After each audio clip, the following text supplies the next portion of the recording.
1 John 4:19. We love him because he first loved us. Now, Satan will attack this love violently by making you suffer for it to see if you still retain your loyalty or you turn your back on God. Philippians 3:10, that I may know him and the fellowship of his suffering. Because Jesus has been stripped naked, if you are stripped naked for your allegiance to him, you live in a girls' hostel in the university, and a certain girl is pressuring you into lesbianism. You decline because God hates it. Then the girl secretly records you bathing in the bathroom and then posts your nude pictures all over the internet to humiliate you. There's a kind of fellowship you and Jesus will share that no other person can relate to.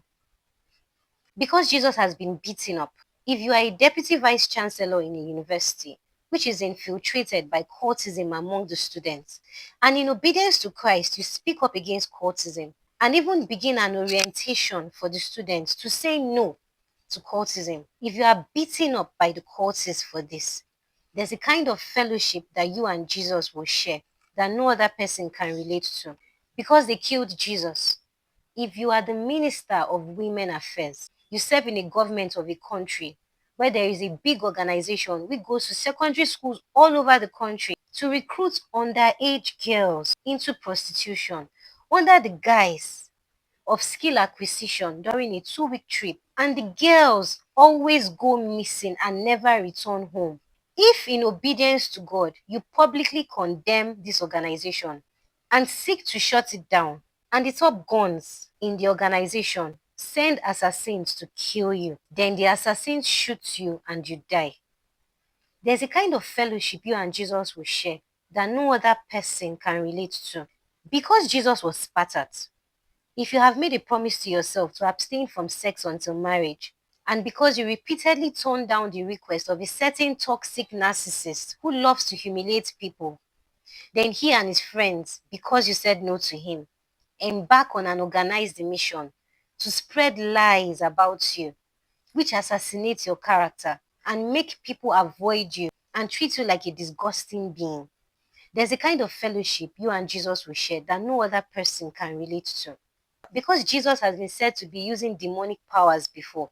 If people insult you, call you a demon, call you mad, call you manipulator, etc., because of your obedience to Christ, there's a kind of fellowship you and Jesus will share that no other person can relate to.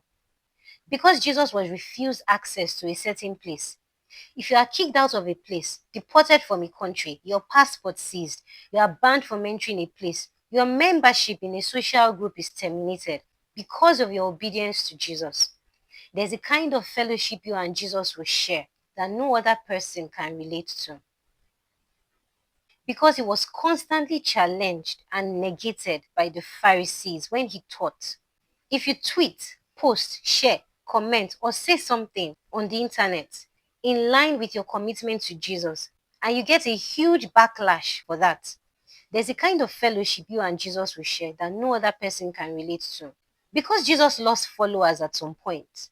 If you lose followers on social media, you lose customers, the sales in your business goes down, your monthly revenue takes a nosedive.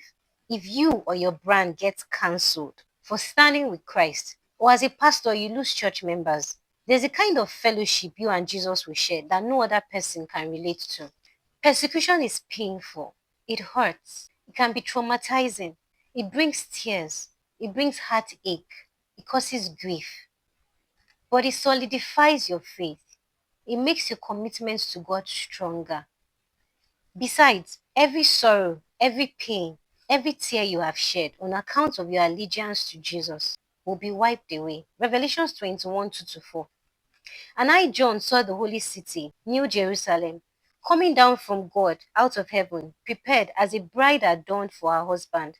And I heard a great voice out of heaven saying, Behold, the tabernacle of God is with men, and he will dwell with them, and they shall be his people, and God himself shall be with them and be their God.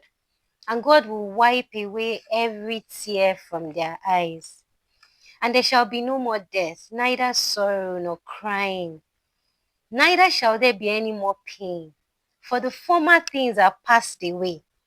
Not only this, the glory that will be in us will surpass the suffering we went through. Romans 8:18. For I reckon that the suffering of this present time are not worthy to be compared to the glory which shall be revealed in us. Jesus suffered and had glory afterwards. 1 Peter 1:11. Searching what manner of time the Spirit of Christ which was in them did signify, when it testified beforehand the sufferings of Christ and the glory that should follow. Luke 24:26. Ought not Christ to have suffered these things and to enter into glory? In like manner, we will also be glorified afterwards if we suffer because of our loyalty to him. 2 Corinthians 4:17. For our light affliction, which is but for a moment, worketh for us a far more exceeding and eternal weight of glory. Romans 8:17. And if children, then heirs, heirs of God, joint heirs with him, if so be that we suffer with him, that we may also be glorified together. Revelations 2:10. Fear none of those things which thou shalt suffer. Behold, the devil shall cast some of you into prison, that ye may be tried, and ye shall suffer tribulation 10 days. Be thou faithful unto death, and I'll give thee a crown of life. 2 Timothy 2:12. If we suffer with him, we shall also reign with him. If we deny him, he also will deny us.